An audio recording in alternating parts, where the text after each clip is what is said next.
नमस्कार, capital TV Uttar Pradesh में आपका स्वागत है। मैं हूं आपके साथ सबा शाहिद शेख। आज बात उन 4 नेता, अपराधी, आतंकी और जिहादी की करेंगे जो आज चक्रव्यूह के चक्र में फंसा है। उनकी कारनामों को एक्सपोज करूंगी, पूरी डिटेल में इनका कच्चा चिट्ठा खोलूंगी। तो चलिए बताते हैं आज के वो कुछ नाम जो चक्रव्यूह के चक्र में आ गए हैं। वो है अखिलेश यादव। दूसरी खबर में बात राहुल गांधी की। तीसरी खबर में बात लव जिहाद की। चौथी खबर में बात माफियाओं की। सबसे पहले बात अखिलेश यादव की। यूपी की उन्नाव लोकसभा सीट से बीजेपी सांसद साक्षी महाराज झांसी पहुंचे। वो मोदी सरकार के 9 साल पूरे होने पर आयोजित कार्यक्रम में सरकार की उपलब्धियां गिना रहे थे। इसी दौरान उन्होंने समाजवादी पार्टी प्रमुख अखिलेश यादव पर निशाना साधा। साक्षी महाराज ने अखिलेश यादव के बयान मोदी सरकार ने क्या किया पर पलटवार किया। उन्होंने तंज कसते हुए कहा कि सूरज निकले और उल्लू को दिखाई ना दे तो इसमें सूरज की कोई गलती नहीं है। आपको बता दें कि बीजेपी सांसद साक्षी महाराज अपने बयानों से अक्सर चर्चाओं में रहते हैं। अपने संसदीय क्षेत्र में बीते दिन उन्होंने विपक्षी दलों की बैठक को लेकर भी हमला बोला था। कहा था कि बीजेपी को आने वाले 50 साल तक कोई खतरा नहीं है। हम भी बड़े परेशान थे कि कोई विपक्ष नहीं है। अगर सब मिलकर भी एक विपक्ष का ओहदा संभाल सके तो हमारी शुभकामनाएं। दूसरी खबर में बात राहुल गांधी की। यूपी के बलिया में बीजेपी सांसद रविंद्र कुशवाहा ने राहुल गांधी की शादी पर सवाल खड़ा करते हुए तंज कसा। बीजेपी सांसद ने कहा, हमारे सनातन संस्कृति के अनुसार राहुल गांधी की शादी की उम्र बीत चुकी है। बुढ़ौती में शादी, 50 साल के बाद आदमी बूढ़ा हो जाता है। 50 साल के बाद कोई शादी करेगा, उनसे ना कोई लड़की शादी करेगी और ना वो प्रधानमंत्री बनेंगे। हिंदुस्तान में ये संभव नहीं है कि कोई बूढ़े आदमी से शादी करेगा। हमारी एक संस्कृति है, 23 साल से 27 से लेकर 30 साल तक शादी हो जाती। पता नहीं राहुल गांधी की शादी अब तक क्यों नहीं हुई। शादी भी कर लेते हैं तो देश का प्रधानमंत्री नहीं होने वाले। राहुल गांधी की जब चाहे लालू शादी करा दे और लालू जी प्रधानमंत्री बना दे। वहीं बीजेपी सांसद ने चुटकी लेते हुए कहा कि राहुल गांधी को लालू यादव ही देश का प्रधानमंत्री बना सकते हैं। लालू यादव बता रहे हैं कि सोनिया गांधी सिफारिश करती है। जो लड़का अपनी मां की बात ही नहीं मान रहा वो देश की बात क्या मानेगा।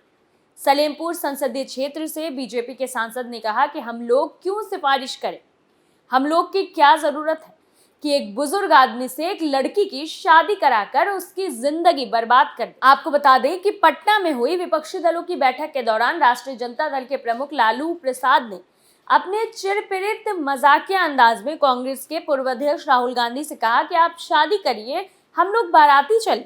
बिहार के पूर्व मुख्यमंत्री ने कहा कि आप हमारी सलाह नहीं माने, विवाह नहीं किए, अभी समय नहीं बीता, आप शादी करिए, हम लोग बारात में चलें। लालू यादव के इस सवाल के जवाब में कांग्रेस नेता राहुल गांधी ने कहा कि आपने कह दिया तो हम शादी हो जाएगी। लगता है अब इतने ताने सुनकर राहुल गांधी जल्द ही शादी कर लेंगे। तीसरी खबर में बात लव जिहाद की। मध्य प्रदेश के दमोह की एक दलित लड़की का कर्नाटक के बेंगलुरु में धर्मांतरण के प्रयास का मामला सामने आया है। बताया जा रहा है कि पीड़िता पर जादू टोना करने के साथ वशीकरण ताबीज भी पहनाई गई थी। वहीं आरोपी फारूक पर राजू नाम रखकर पीड़िता को नौकरी का झांसा देकर अपने जाल में फंसाने का आरोप है। फारूक भगौड़े आतंकी जाकिर नायक का फॉलोअर बताया जा रहा है। पुलिस ने केस दर्ज करके मामले की जांच शुरू कर दी। वहीं सूत्रों के मुताबिक दमोह जिले की एक दलित लड़की ने पुलिस अधीक्षक को शिकायत देकर अपनी आप बीती सुनाई। पीड़िता का आरोप है कि वो बेंगलुरु में नौकरी करती थी।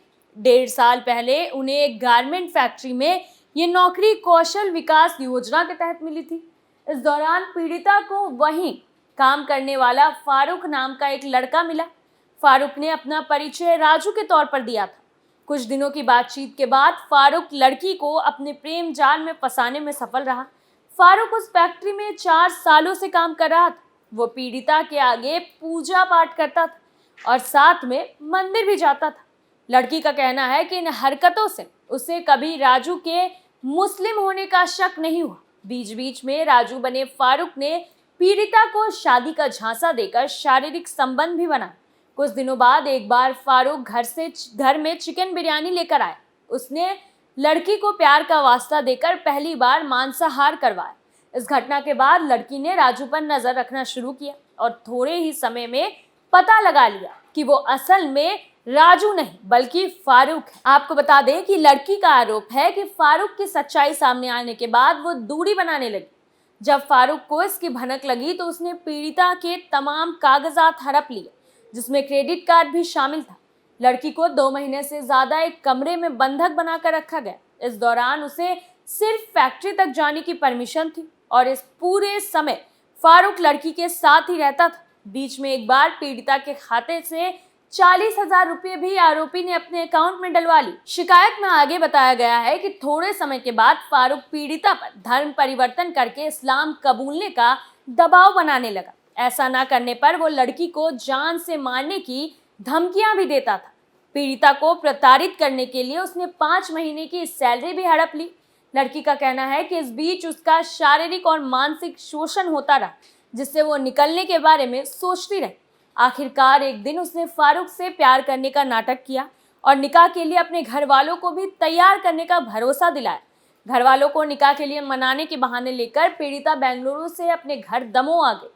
3 दिनों बाद फारूक लड़की को कॉल करके अपने पास बुलाने लगा तो पीड़िता ने वापस आने से इनकार कर दिया। इससे नाराज होकर आरोपी ने लड़की के अश्लील वीडियो अपने पास होने और उसे वायरल करने की धमकी दी। सबूत के तौर पर उसने कुछ वीडियो पीड़िता को व्हाट्सएप पर भी भेजे। फारूक इसी दौरान 2 लाख रुपए पीड़िता के खाते से निकालने की भी धमकी देने लगा। पीड़िता का आरोप है कि आरोपी फारूक ने उस पर जादू टोना किया और एक ताबीज लाकर पहना दिया। इस ताबीज में अरबी में कुछ लिखा हुआ था। हालांकि लड़की के घर वालों ने इस ताबीज को उतरवा दिया। पीड़िता का दावा है कि फारूक जाकिर नायक का बहुत बड़ा फॉलोअर है। पीड़िता की शिकायत पर पुलिस ने धर्मांतरण निरोधक कानून के साथ SC/ST एक्ट में केस दर्ज कर लिया है। मध्य प्रदेश के गृह मंत्री डॉक्टर नरोत्तम मिश्रा ने भी मामले का संज्ञान लिया है। उन्होंने प्रियंका गांधी से भी एक बेटी को न्याय दिलाने में मदद करने की अपील की। दमोह के पुलिस अधीक्षक राकेश कुमार सिंह के मुताबिक मध्य प्रदेश पुलिस की एक टीम को बेंगलुरु के लिए भेज दिया गया है। मामले की जांच की जा रही है। आरोपी को बख्शा नहीं जाएगा। चौथी खबर में बात माफियाओं की। उत्तर प्रदेश के मुख्यमंत्री योगी आदित्यनाथ ने ग्रेटर नोएडा के लिए 1718 करोड़ की 124 योजनाओं की सौगात दी है।